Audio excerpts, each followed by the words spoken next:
Good evening, everyone. Welcome to Trades Talk with me, Pop. Okay, so this is your industrial stream. And as usual, I go through a lot of the stories that are happening out in industry. You know, what companies are going on strike, what's happening with, technology out there, all that kind of good stuff. But before I get into all that, I want to say hello to you, David Glenn. Good to see ya. And we're going to just roll right into it here. I usually start off with Plant Magazine and check out the news. Usually there's some pretty good stuff. Right now, the big talk is about tariffs, so I'm sure we're going to see some of that out there. There we go. First off, I wanted to see this article about something called VUBAN. VUBAN opens a Toronto location to help industries accelerate digital transformation. I don't know if that sounds like such a good idea, but we'll check it out.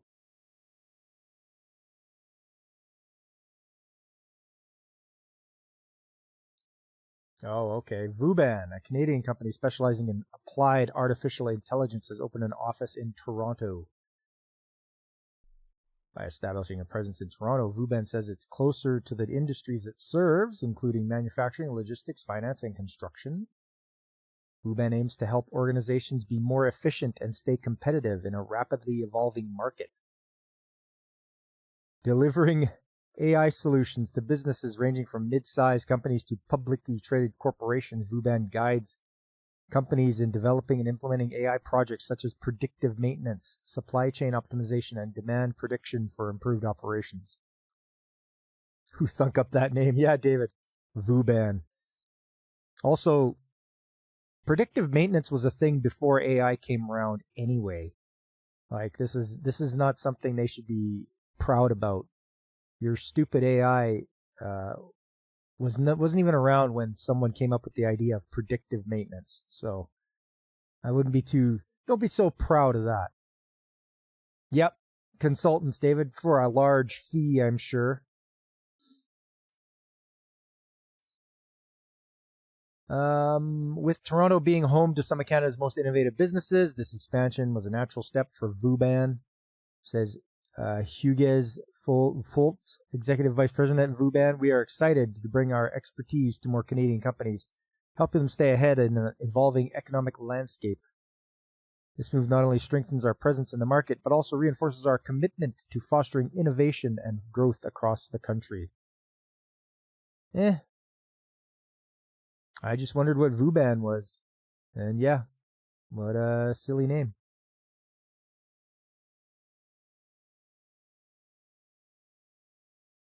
Up next, U.S. tariffs push Ottawa to invest more in Canadian steel and aluminum projects. All that means to me, just reading that headline, is the government is going to pay off more of their corporate cronies. That's what that means to me. AI was smart as a 40-year-old. Hey, Fabric, how you doing? Good to see ya. Okay, let's see what this goes. Talking about tariffs here. Industry Minister François-Philippe Champagne directed his department on Wednesday to prioritize investments in projects that primarily use Canadian steel and aluminum, part of Ottawa's reply to the Trump administration's trade war. The move comes as Canada's steel industry starts laying off workers in anticipation of production slowdowns. Champagne said the move was in response to the unfair and unjustified 25% tariffs on steel and aluminum levied by U.S. President Donald Trump the day before. Canada replied to Trump's steel and aluminum levies with 25% tariffs on $29.8 billion worth of American goods, which took effect just after midnight Thursday. Honestly, guys, we don't need to get into a pissing contest. I mean, this is just ridiculous. Back and forth, back and forth. Champagne said Canadian steel and aluminum support vital U.S. industries, including defense and automotive manufacturing. They are also essential for securing our collective energy future and generate high-quality jobs on both sides of the border, he said in a statement published Thursday morning. About a quarter of all U.S. steel, or a quarter of all steel used in the U.S. is imported, and Canada is the United States' largest source of both steel and aluminum. The Trump administration has used tariffs in an attempt to push the auto sector to move production to the United States. The head of the Canadian Steel Producers Association warned in the media statement Wednesday that the tariffs will hit the industry hard in both Canada and the U.S.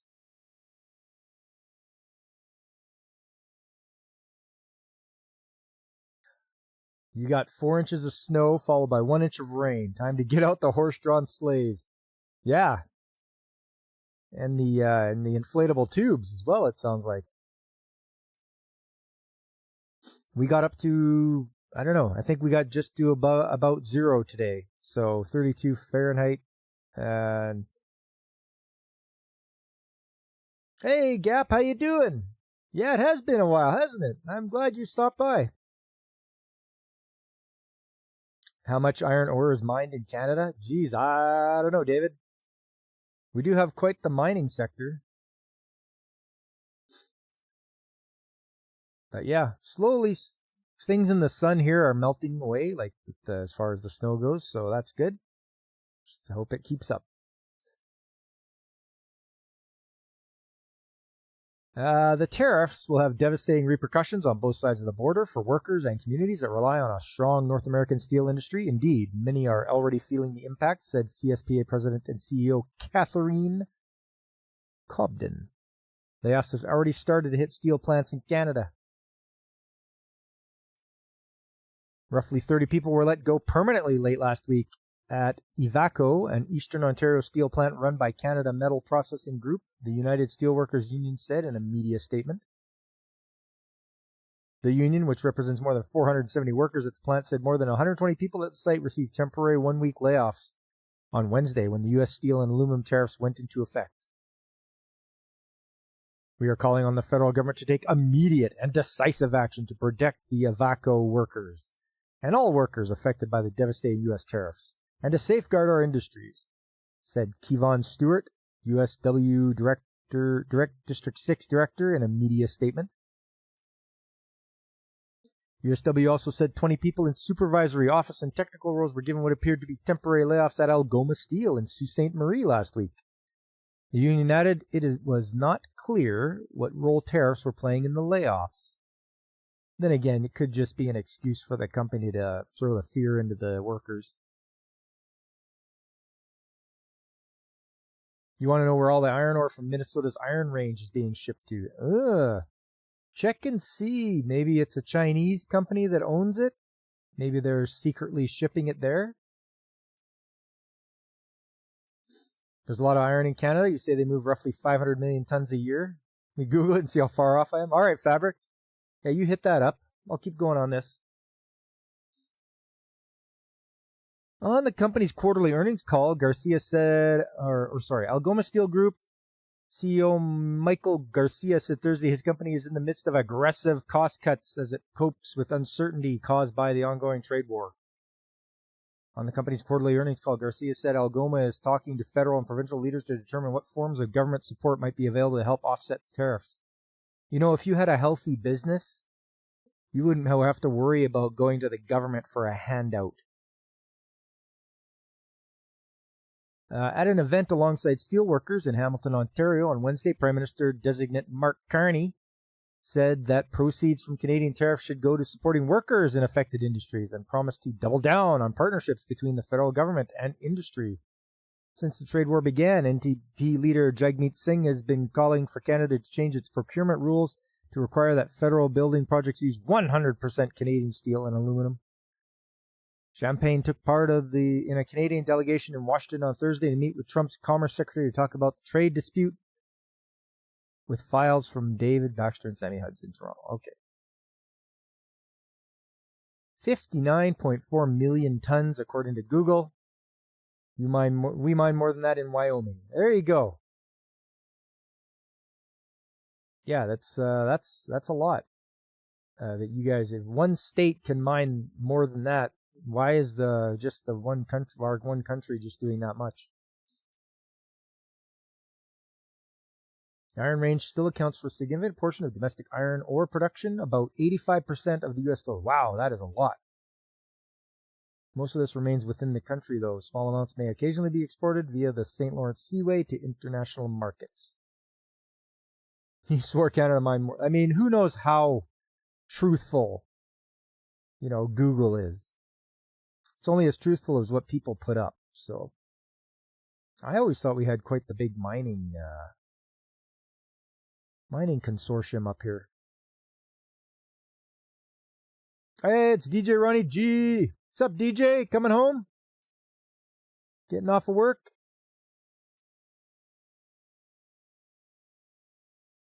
Okay, moving along here.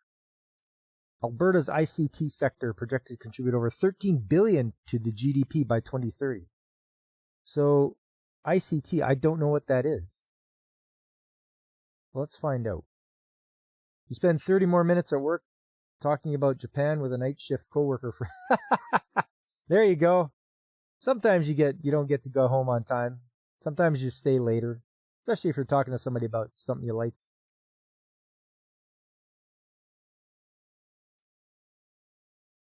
Okay, so much like the Beaver Hut, they don't call it the Iron Range for nothing. Yeah, there you go. Alberta's ICT sector is projected to contribute over $13 billion to Canada's GDP by 2030, according to a new report from the Information and Communications Technology Council. Okay, so that's what ICT is. Information and Communications Technology. The report, Alberta's Digital Economy, Outlook 2030, presents a 6-year outlook on Alberta's digital economy, predicting substantial growth in the information, communications, and technology sector, and the creation of 13,600 new jobs. So, a report from the Information Communications Technology Council says that they're predicting predicting substantial growth in the information communications technology sector. Sounds a little self-serving, if you ask me. As Canada's productivity lags behind other countries, the ICTC says Alberta has outpaced national productivity rates by 18%. Ooh, a whopping 18%. So out of 100, so it's 18 out of 100. That's, yay, like a little bit of improvement. Nothing to party about, but and its ICT sector ranks among the top 5 most productive. Looking ahead to 2030, continued growth is expected to result in a significant expansion of the ICT sector in Alberta. Business startups in Alberta's ICT sector consistently outperform the rest of Canada, and growing digital adoption means ICT is increasingly integrated with traditional industries like oil and gas, energy, healthcare, and manufacturing.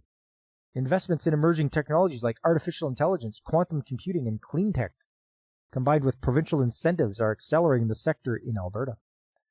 This growth in driving demand for technology workers, ICTC finds that many employers struggle to recruit and retain mid-career technology talent, despite the province's low cost of living, affordable housing, and lower taxes.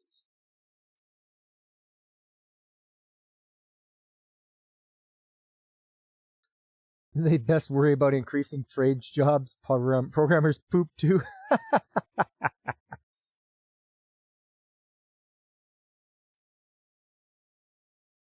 And this last one, annual inflation rate jumps to 2.6% in February with tax holiday end. StatCan. StatCan is just short for Statistics Canada, a government agency that does statistics. The annual inflation rate accelerated sharply to 2.6% in February as the federal government's temporary tax break came to an end mid-month. That marks a sizable jump from the 1.9% increase seen in January when Canadians saw GST and HST taken off a variety of household staples. Guys, I didn't notice a damn thing.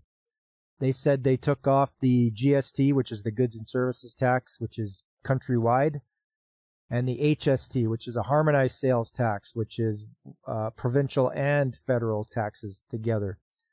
I noticed nothing. Like, prices did not go down. They're full of it. They're lying. This tax break they said that they were giving us, it did nothing. So I'm not being suckered by these guys. Also, the items they take into account for figuring out inflation, if something is going up really high, they just remove it from the list. Oh, we don't count that for inflation. So gas, you buy at the pump, they're like, oh, well, we don't count that. And then anything. Oh, groceries, well, we don't include that in our calculations for inflation. Yeah, because it would tell you that inflation was like 20%. Bunch of liars.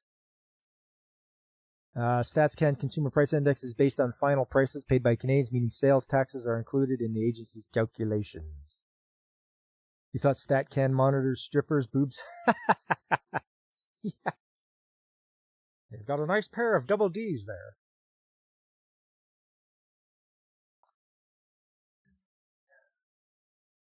Most don't count eggs either. Yeah, there you go, David.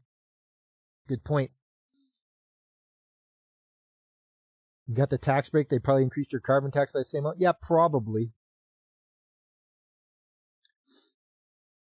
That's you want to get my vote? Just end the carbon tax here in Canada. Just be like, okay, no more. I'll vote for you then. Plain and simple. You don't kick people when they're hurting. A lot of people right now in both countries are hurting with the rise in prices and the inflation, and you got our idiot that figures, oh, well, I'm gonna get internet backpats and virtue signal by hurting my people with a carbon tax and making it so their cost of living goes through the roof. So yeah, as you can tell, I'm I get very wound up about stuff like that, especially when it's all it is a tax on the air you breathe. So, hey, what's up, Godzillionaire? Kaiju in the house. Carbon tax, you mean extortion and money laundering? Yes. Yeah, that's the actual true meaning of it. And but then again, they don't want to get taken to court or anything like that for slander and libel and all that kind of stuff. Whatever it is, they'd want to get me for. If you win on Twitter, you win on life. Yeah, winning at Twitter, that'd be all right. StatsCan calculations show that without the tax break in place for half a month, inflation would have come to 3% in February. That's a lie again. All these numbers they come up with, they're all lies. With the tax holiday still in place until February 15th, restaurant food prices were down 1.4% year over year. Once again, another lie. StatsCan noted in the reintroduction of the sales tax mid-month meant dining out was contributing the most to the acceleration in the overall price index in February. Alcoholic beverages, children's clothing, and toys were also included in the tax holiday and saw their costs drop similarly in February, but not as much in January. The consumer price index rose in every province last month, with Ontario and New Brunswick facing the fastest accelerations. The First Nations are disproportionately affected by carbon. Don't you know? Trying your Minnesotan accent there, DJ? You bet you did. You guys. You feel like Don't You Know is a Great Lakes thing?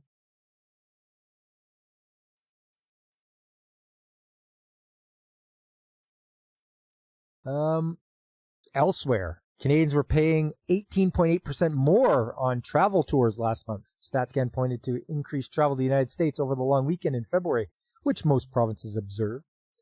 The Bank of Canada's preferred metrics of core inflation came in hotter than expected in February and are poised to keep rising in the months ahead. TD Bank senior economist Leslie Preston said in a note to clients on Tuesday. The February inflation figures do not directly reflect the imposition of tariffs or counter-tariffs between Canada and the U.S., which went into effect after a series of deadlines and announcements in March. Economists expect the trade war with the U.S. to drive prices higher in the months to come, So get rid of the carbon tax then if the prices are going to go higher. You're just hurting your own people, you bunch of bellends. Ottawa's move to strike the consumer carbon price as of April 1st will take some steam out of the inflation figures next month. Benjamin Wrights, BMO's managing director of Canadian rates and macro strategist, said in a note Tuesday that March's inflation data will also likely show an uptick with the tax holiday now completely gone from the equation. Hey, Ars, how you doing? Good to see you.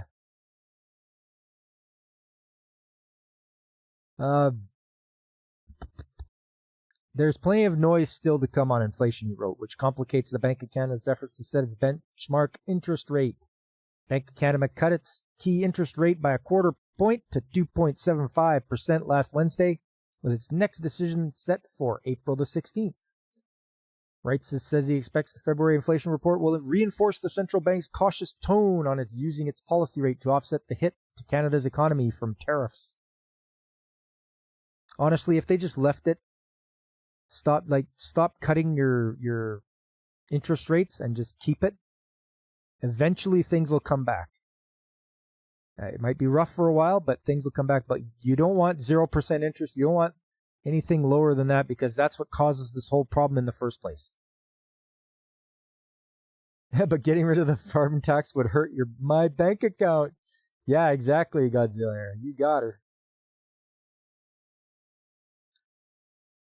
We'll see what early April brings on the tariff front, but if the economic outlook doesn't deteriorate further, the BOC, or Bank of Canada, will be considering a pause after cutting at 7 straight meetings. Preston said that based on a forecast where U.S. tariffs remain in place for 6 months before abating, TD is calling for a pair of quarter-point cuts at the Bank of Canada's next 2 decisions. I say leave it. Just leave it. Stop cutting. Hey, what's up, James? How you doing? Okay, and that's that one. And that's it from Plant Magazine. That's all the stories they had that I thought were worth looking at. Next up, there's an article from Unifor. These guys are quite a big union.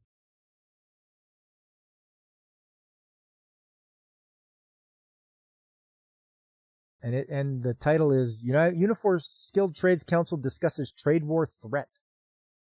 Our leaders are not so smart.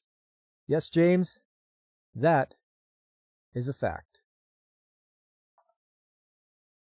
You don't have to be a genius to be in politics. You just have to have a big mouth and flap it all the time.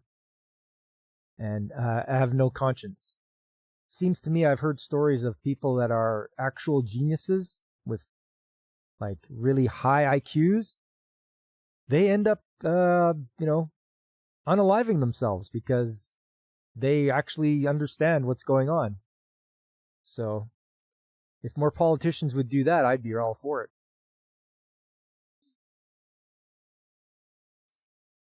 The ongoing trade war with the United States was top of mind as Unifor National Skilled Trades Council delegates from across the country met to discuss major challenges facing the union's 50,000 skilled trade members.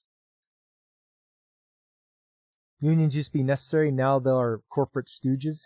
Yes, especially if they're bought off by the company, eh? I think you'll be forever on the fence when it comes to unions.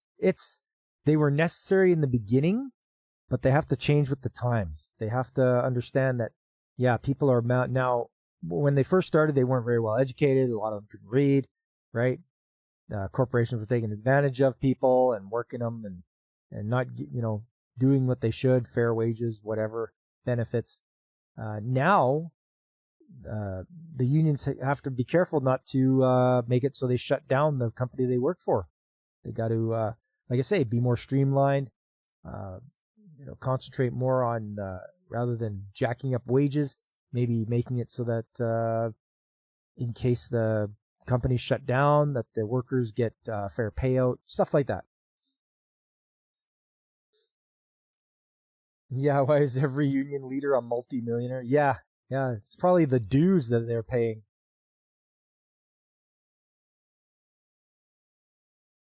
This goes on. This is a challenging time with many of our skilled trades members working in trade-exposed sectors of the economy, including auto, IPS, and pulp and paper, to name a few, said Unifor National Skilled Trades Chairman Ken Anderson. This council provided a vital check-in so we can evaluate the threat level to our members and prepare to mobilize if and when necessary. More than 100 delegates and Unifor staff attended the National Skilled Trades Council held March 7th and 9th in Peterborough, Ontario.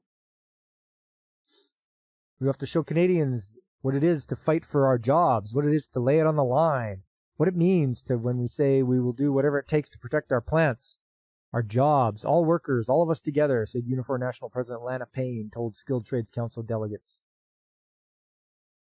Our relationship with the U.S. has changed forever.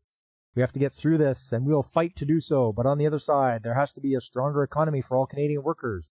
One where we create good jobs, union jobs, for generations while building the things we need here in Canada, added Payne.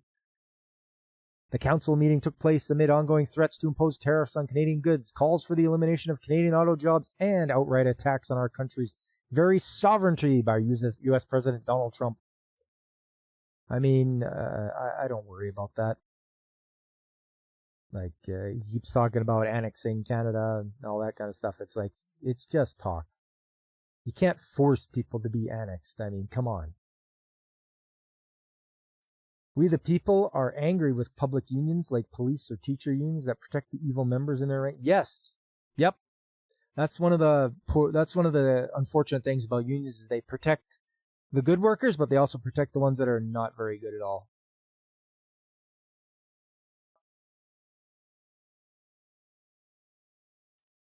An English teacher from your little town was busted banging her students. She's out of prison. If it was a guy, you doubt that would have been the result. Yeah, no kidding.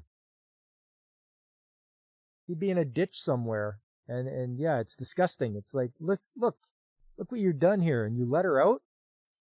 Throw her in there for longer.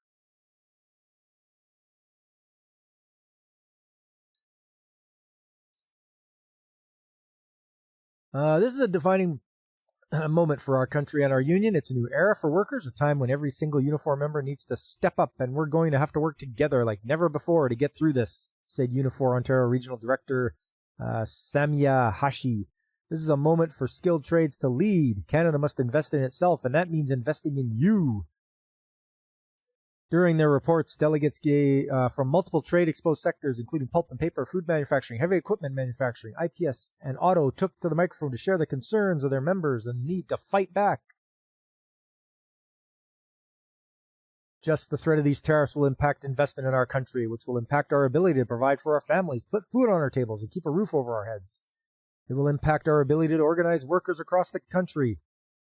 If there was ever a time to stand on guard for thee, it is now, said Jason Watson, Unifor National Skilled Trades Council trustee and Local 1285 Stellantis Brampton Assembly Plant Skilled Trades chairperson during his report. I know for one, I will protect my plant and my union. We need to mobilize, we need to be ready to react, and we need to send a strong message that we as Canadians will not stand for it. So the 5 to 10% of scum in unions ruin it for everyone else. Yes, Godzillionaire, you know it, man. Why has the U.S.-Canada relationship changed forever? It wasn't the last time we had tariffs in the 90s. This isn't the first time. It won't be the last. Yeah, I know, Fabric. Once again, like I've said before, there's a lot of fear-mongering and everything like that. Of course, they want to get everybody all riled up. Focus on it. You know, take you away from looking at who's the real problem. I'm not going to fall for it. I know you guys are good people. And I know, I've told you guys before, we'll get through this. He was president last time. He's president now. We're going to get through it. You know, it's just too much divide and conquer the people. And that's what they're trying to do. Pit us against one another, and then we can't focus on the real problem, which is the politicians. Hashi, a good classic Canadian name. Yeah.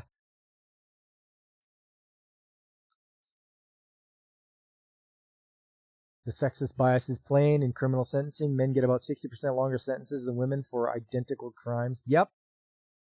Yeah. What happened to the equal rights there? Huh?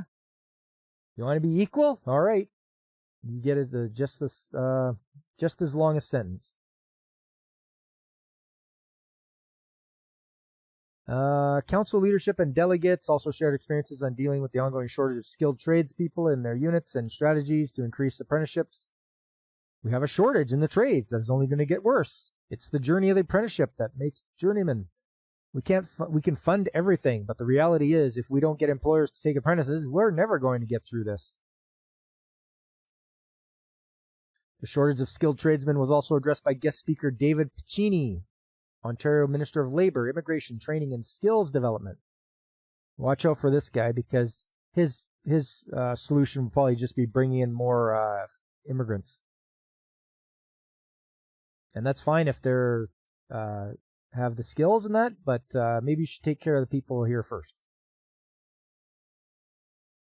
That's called male privilege.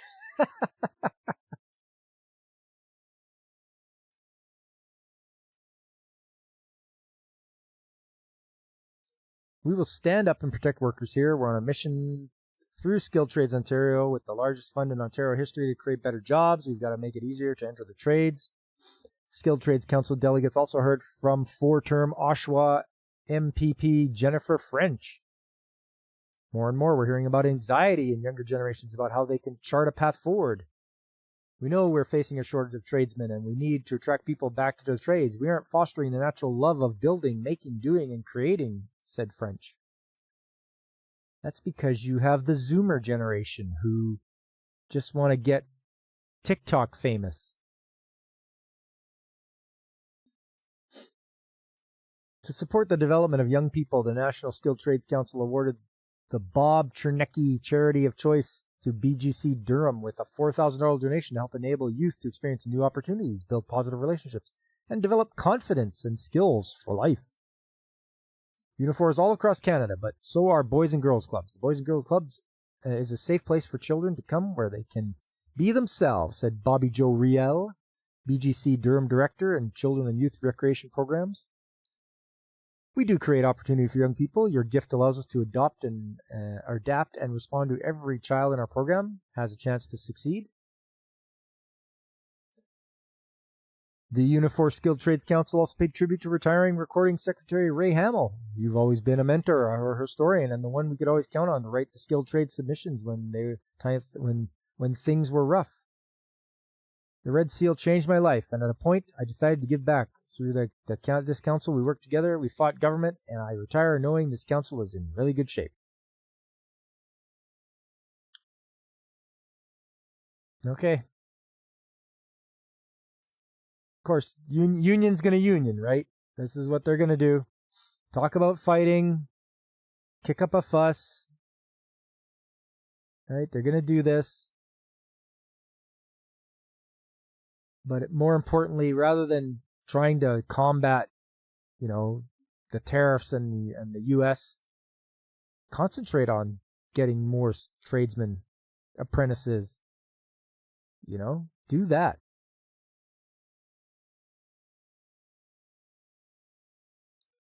All right, next up. This one is from Yahoo News.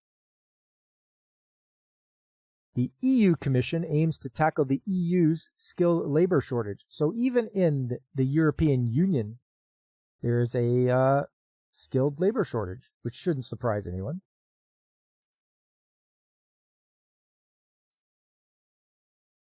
To remain competitive, the European Union needs a skilled workforce. A shortage of this is therefore a problem, and the Commission and the European Parliament have already renewed efforts to tackle it. 4 in 5 businesses struggle to find workers that they need with the right skill set. There are more than 40 occupations with EU-wide shortages, especially in important sectors like construction, trades, transport, and some healthcare professions. Roxana Minzatu, European Commission Vice President responsible for social rights, skills, and quality employment, told the European Parliament in Strasbourg.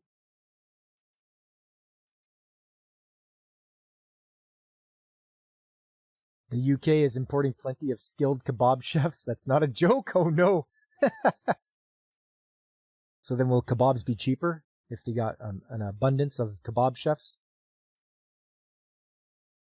Yahoo! Yeah, the great, yeah. I remember the Yahoo commercials. Gajiter got censored, and you're literally a pair of pantsu. Yes, but we all appreciate your profile pic, Fabric. At least I do.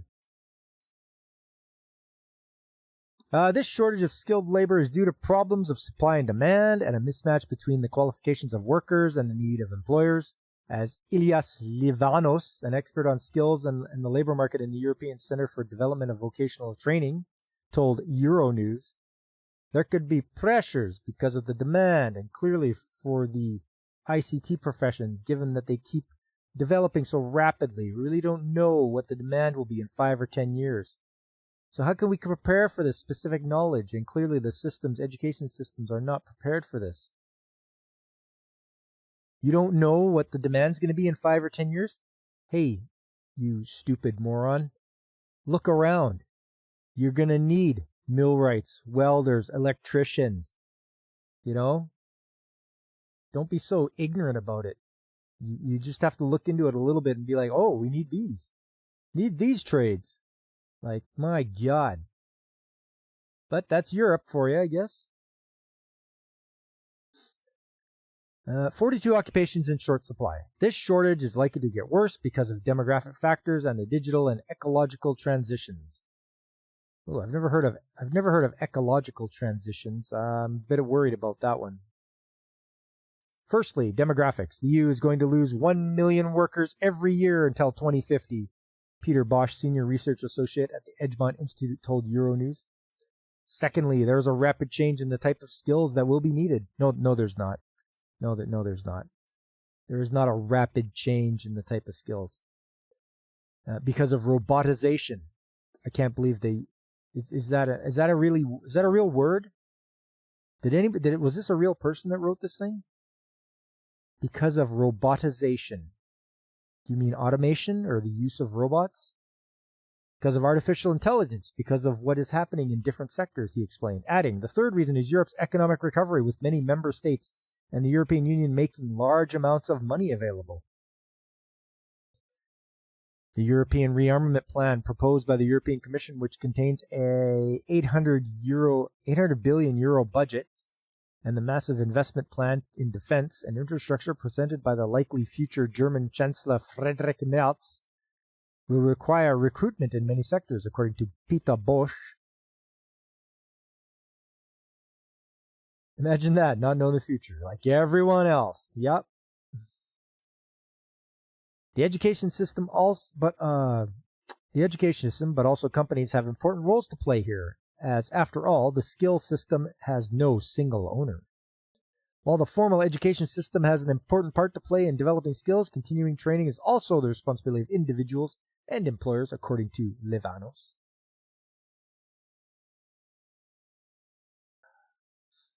You want to go to Japan?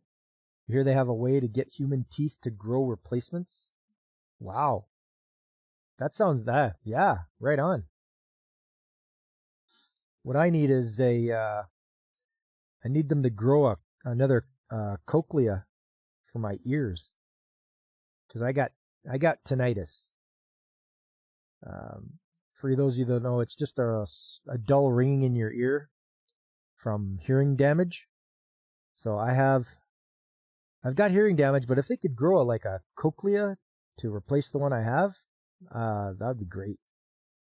I don't care for this constant ringing. Domo Goblazi, Mr. Robotization. Nice one, Faber.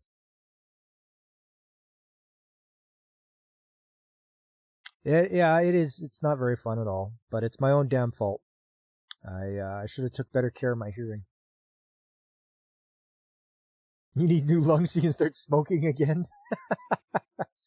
No, David. No. Get new ones, but don't smoke again. Skills Union in the making. The EU's new roadmap has set the course. On March the 5th, the European executive launched a new initiative, the Skills Union, to boost training and therefore European competitiveness.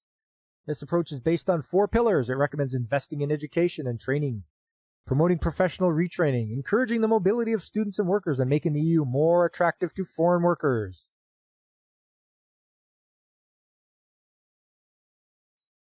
In concrete terms, the Commission wants to launch skill guarantees, for example, to help companies hire or train people at risk of losing their jobs. Roxana Minzatu explained. Another flagship project called Choose Europe aims to attract skilled workers from third countries. You mean third world countries to the EU?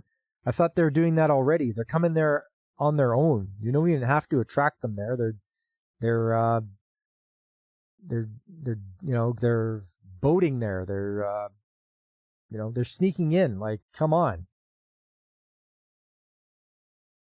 In other words, pull yourselves up by yourself, tradies. Yeah, that's what it boils down to, I guess.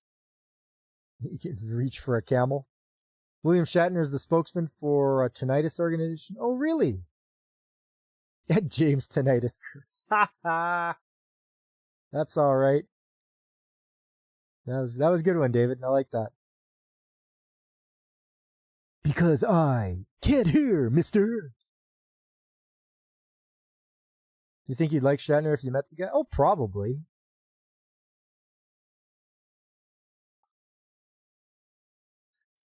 The European Executive also wants to support visas for foreign students, strengthen the skills pack to support the upgrading and retaining of workers, and make the Erasmus Plus exchange program more accessible. But the EU is not the only one in the race, warns Peter Bosch. The European Union is going to need people, but so will China and India. Why are they going to need people? My God, you've just mentioned the two biggest countries in the world. They have 1 billion people in each country. And you're telling me they're going to need them? Get out of here. Oh, and Arab countries. And Arab countries are offering huge salaries for people to come to work in their countries. Yeah, but then you have to work in their countries, which are like Muslim, and like there's way too many rules, and the punishments are so severe. So I wouldn't even entertain that. Okay, well, that's the end of that one. It just goes into another story, but that was the EU having their troubles. But let's sort things out here in the US and Canada first. I don't want to worry about the EU, but it's nice to see that they're suffering from the same problems. Denny Crane, that was the fun. Yeah, what was that? Was that Boston Legal? Anybody remember if that was his show? Was that the show that he was on?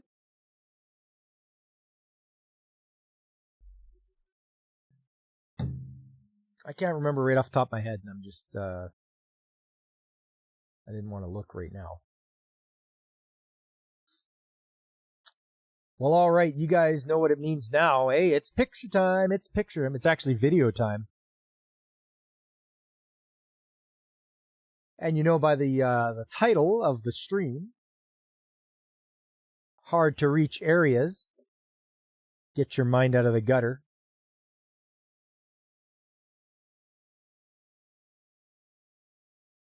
Let's get set up here.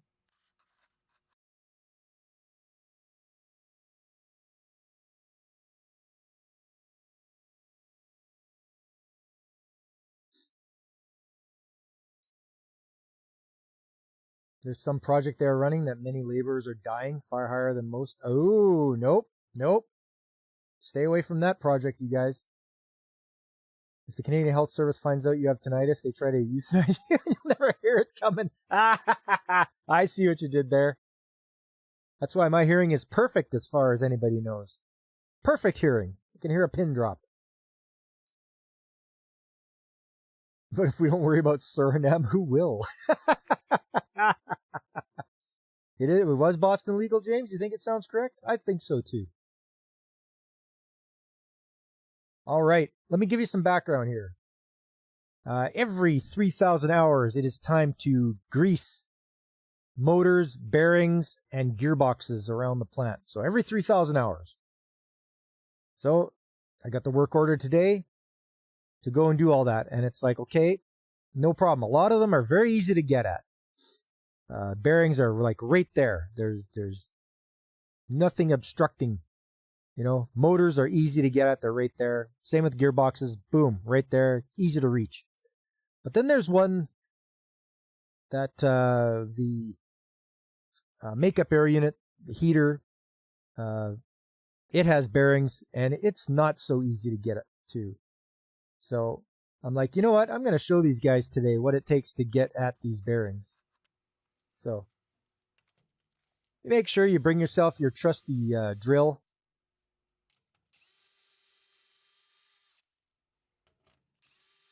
And remove all the bolts. Oh yeah, depressed? Can't help. Would you like to die? I'd be like, never mind.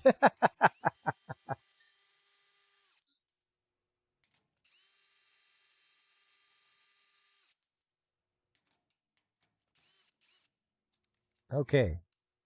So we got to take this guard off. Get access. It's more, I guess it's more of an access panel.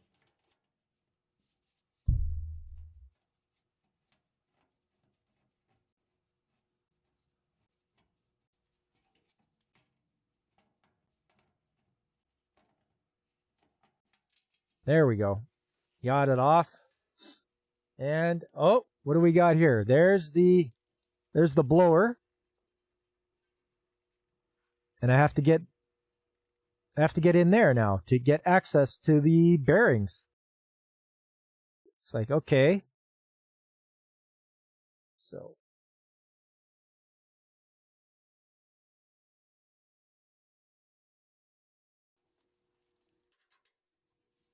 grab the wrench. This is a 5/16 wrench, so very small. Yeah, Canadian healthcare in a nutshell, James. You know it. Now I have to get up and behind there because there's two bolts there on the other side.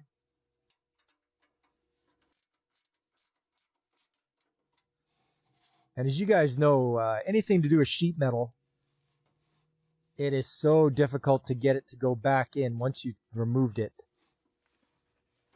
But it's still a little, still not moving. So, okay, we'll do a little more.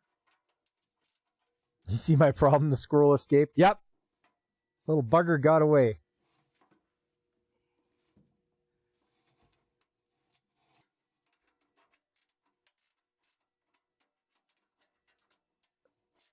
Well, I got to try to reach around behind there. And, hey, we got it. It's someone from Chevy Design. There we go. Got it.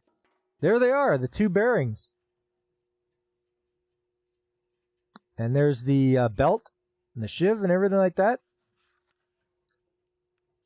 Everything's locked out, by the way. There's no chance of it turning on. I make sure we always have to follow administrative procedure and all that, so everything gets locked out and tagged out. There we go. Just having a look at him with the old flashlight.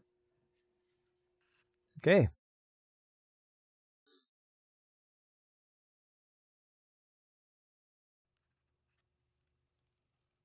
So I got the grease gun and I greased up the bearings and they're good. Squirrel Union Local 101, the pay is nuts. Oh, I see what you did there.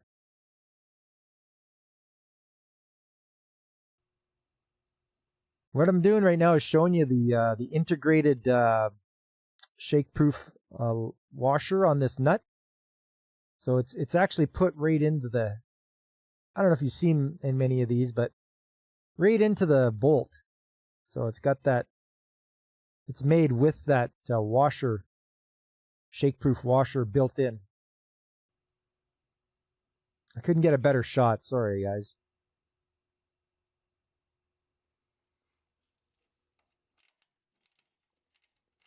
But yeah, built-in washer on that, shake-proof. It's supposed to dig into the surface when you tighten it up. Now this is a thing here, little tip for you guys. When you're doing stuff like this, you're going to tighten it back up. Adjust the clutch so it will slip. There you go. Then you won't have such a hard time. It won't rip the thing out of your hand. It won't hurt your wrist. There you go. So using the clutch helps out a lot.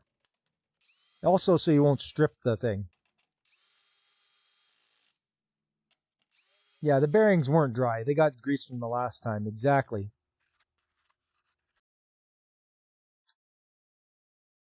So there we go.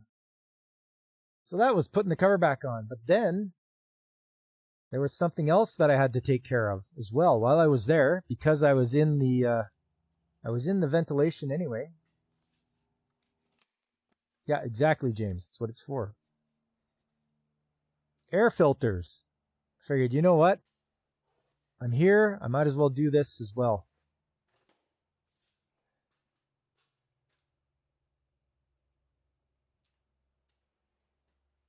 Check.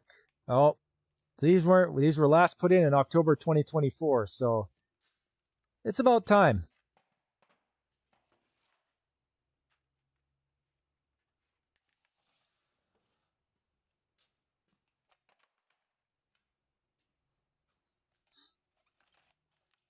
There's the new ones, nice and white.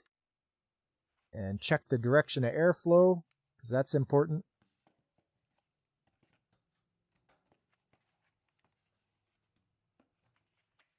Not quite getting it in the right spot. I'll get it. I'll get it in a minute here.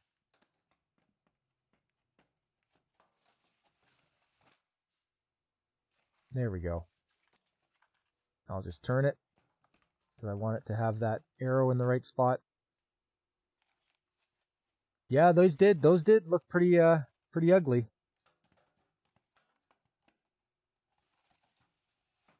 There we go. And there's the airflow. It says it goes that way, so you make sure, okay, you're gonna go that way, and then the airflow over here. Yep, all good. You just put the cover back on, and she's good to go. You can fire it up. Ooh, and actually in that shot, you guys could see where I locked out. Let's give it a second here.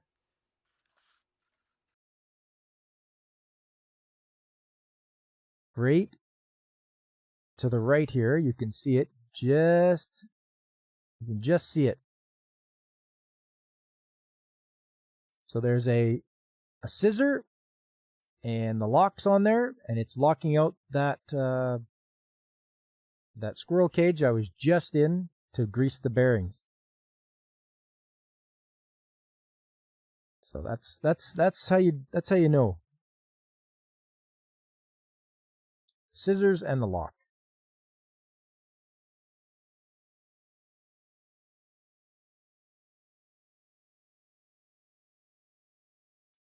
And then all of a sudden, writing on here. Let's see. Oh, hang on. I'll back up a bit. You can see there's writing on here when the last time they were changed. It says right on the outside here, October the 24th. So when I was done putting them in, I wrote March 2025, and that'll be good. The next guy that comes by, he'll know he won't have to change the filters because they've been done. And they're written on the filters themselves too, so shouldn't be any mistake. Which reminds me, I have to order more because we're down to our last two now. So as the maintenance guy, I've got to make sure if I use something up or getting close to the end of it, I've got to get some there so we're not hurting for more.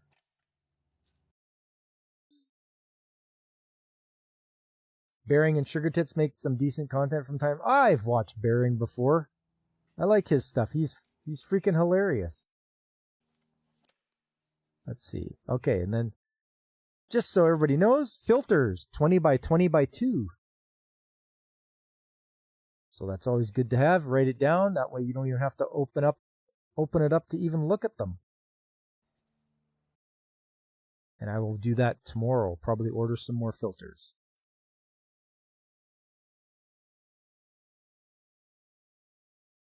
All the bearing talk reminded you of them. Ha! Yes. No, I used to watch Bearing quite a bit. I haven't seen a lot of his recent stuff, but some of his stuff, oh man, I just roared laughing.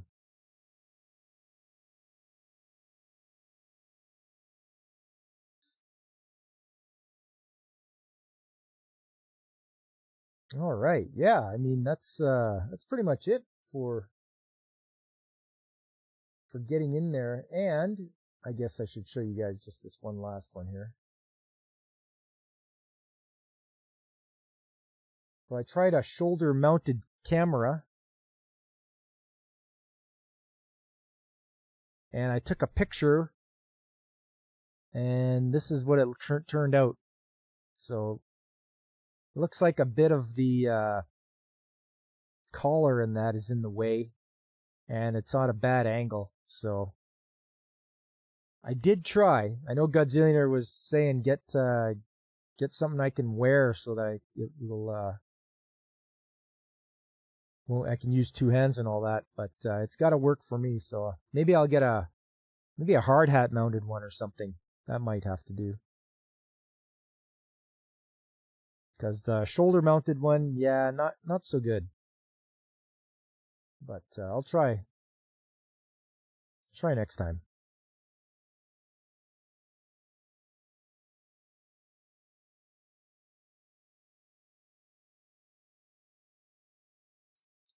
Anyways, yeah, I'm gonna wrap her up here, fellas. This was a good time. Time just flew by.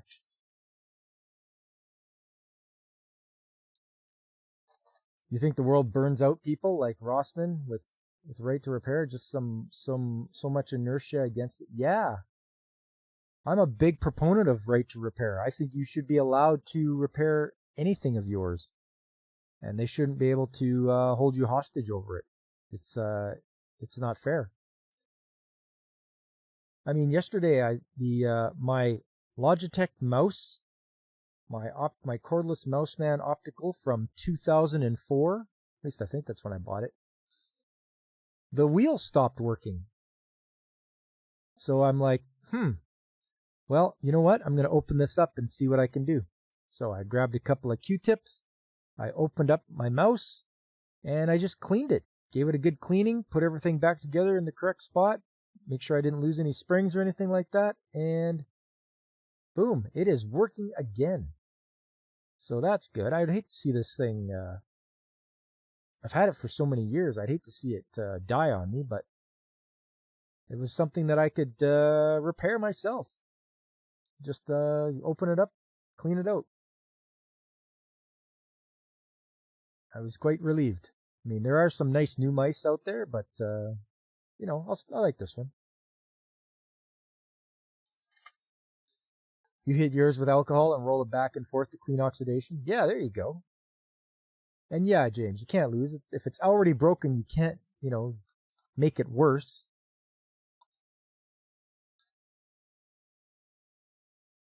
Your wheel sometimes jumps in the opposite direction of the scroll. Okay. Mine just stopped completely, DJ. When I was using it yesterday, it was about 9:30 at night here. And I'm like, oh, this thing stopped scrolling. What's going on here? You know, everything else worked, buttons worked and everything like that, and moving it back and forth. But the scroll wouldn't work. So I'm like, okay, well, it's only 2 screws that hold the thing together. So I took it off. And yeah, just clean it up. Clean up the areas by the pickups or whatever stares at this thing to get its you know, location and all that. So yeah, worked out good. I was pleased as punch. But I'd like to thank you guys that came out today. People like David Glenn, excellent mod, good wrench. Appreciate you always coming by, David. Fabric Folds, man, you just about kill me with the old humor there, the jokes you got. Gap, haven't seen you in a long time. It was great to see Gap after dark. And of course, DJ Ronnie G. It's always a pleasure to see you, DJ. Godzillionaire, everybody's favorite kaiju. He's my favorite kaiju. He showed me there's a game out there. Construction game on Steam. See if I can find it again. And I was thinking of maybe getting it. I looked it over and I'm like, hey, right on. The thing is 52 gigs for the demo. I was like, oh man, it's going to take me a while to get that. So maybe next week we'll play a little bit of that on the trade stream. I'll have to spend the time to download it. And yeah, Aris, it's always good to see you, man. And James, of course, you got a lot of good insight.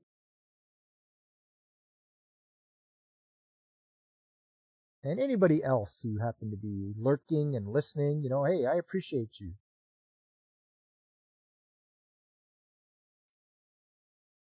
There are chemicals, deoxit, and a couple more made by the same company. Helpful? Yes. Yeah, I've heard of those too. And yes, really, David. Yeah, I've heard of that stuff for contact cleaner and such. It's really important to, your electronics will get, oxidation, and you got to clean them off there. Please, guys, make sure you hit that like button, right? Subscribe if you haven't already. Spread the word. Tell your friends. Let them know old Pop's here. There's other good channels, too. People I watch and enjoy, like Mike from Pacific 414 and DJ Ronnie G. If you want to talk tech and turtles and astronomy, you tune in to DJ Ronnie G. He's the man in the know. There's Brandon, the anime guy. You want to have a fun time learning about anime? Tune into Brandon. Yeah, DJ, construction game. Here, let me show you. I might as well do this. I might as well just bring it up so you guys can see it. Let me see. It's called Roadcraft.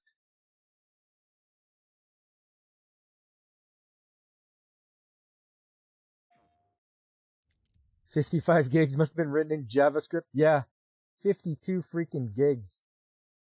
Here it is here, Roadcraft for the PlayStation 5, but he said it's available for PC, so that's good too.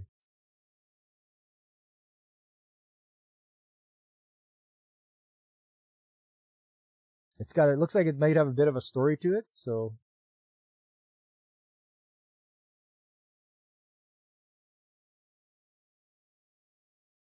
Okay, yeah, we get it. Devastation, yeah. There we go. Hop in the old front end loader. Get the crane. Giant truck.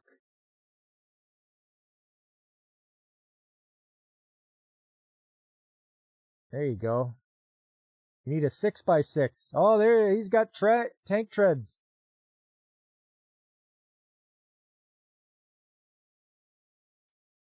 Making a road. All sorts of stuff, it looks like. Gantry crane. Roadcraft. Clear, supply, rebuild. Yeah, I mean, why not?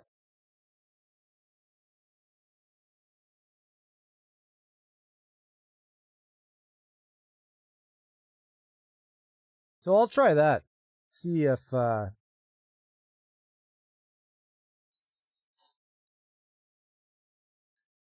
a few of those. You can operate backhoes, loaders, dump trucks, virtually all kinds of heavy equipment.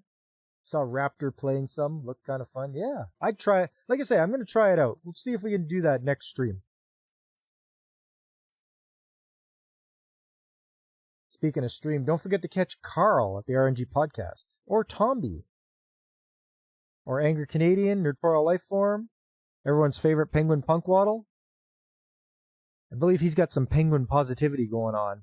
His channel he just dropped today. So check that out. He's great. Looks realistic? Yeah, DJ, for sure. And don't forget Infinite Metal. He's on Kick and Twitch.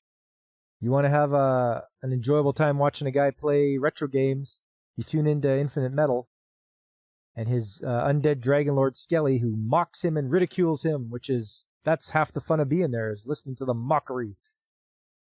Makes me laugh anyway. All right, coming up, guys, Saturday, more Yu-Gi-Oh! I've got myself a God card. You believe it? I finally got one. I beat Kaiba, got the God card.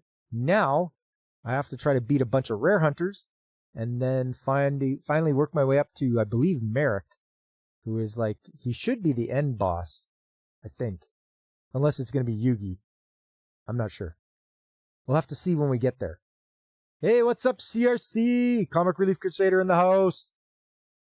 Must have just finished up your titillating Tuesdays. But yes, Comic Relief Crusader, fellow Albertan, and he does his streams same time I do, I believe. Titillating Tuesdays, he calls them. So after Saturday, Sunday Anime Chat, it's March. March is Macross month. So we've already done Super Dimensional Fortress Macross. We've done Macross 7. We've done Macross Plus. We've done Macross 0. We've done Macross Frontier. What is left? Macross Delta.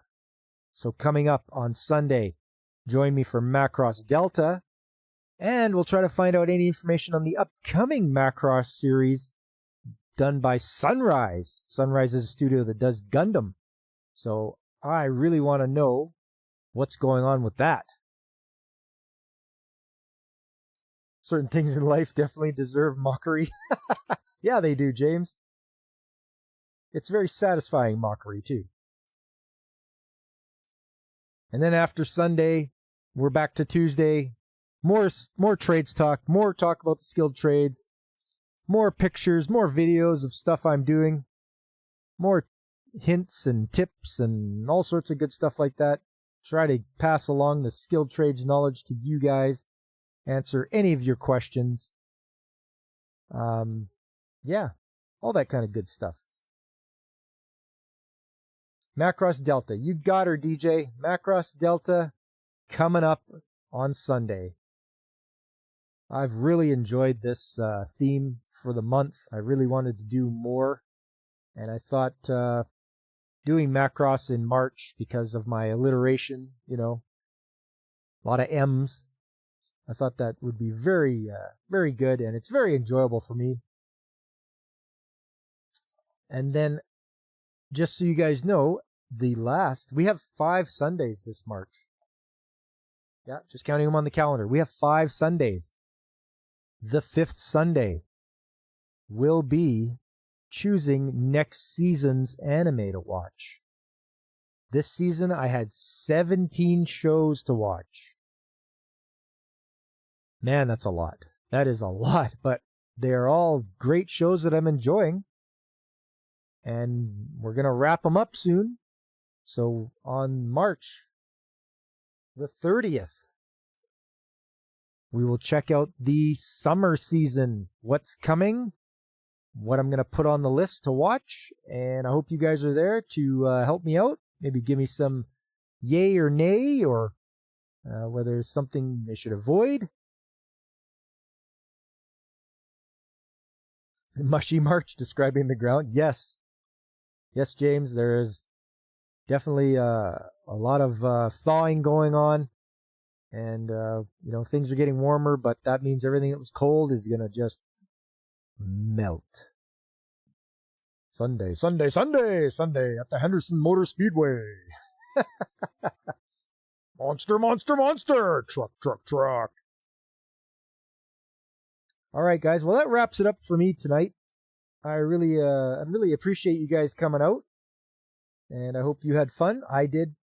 I had fun, and I hope to see you guys on the weekend, Saturday or Sunday, or maybe next Tuesday.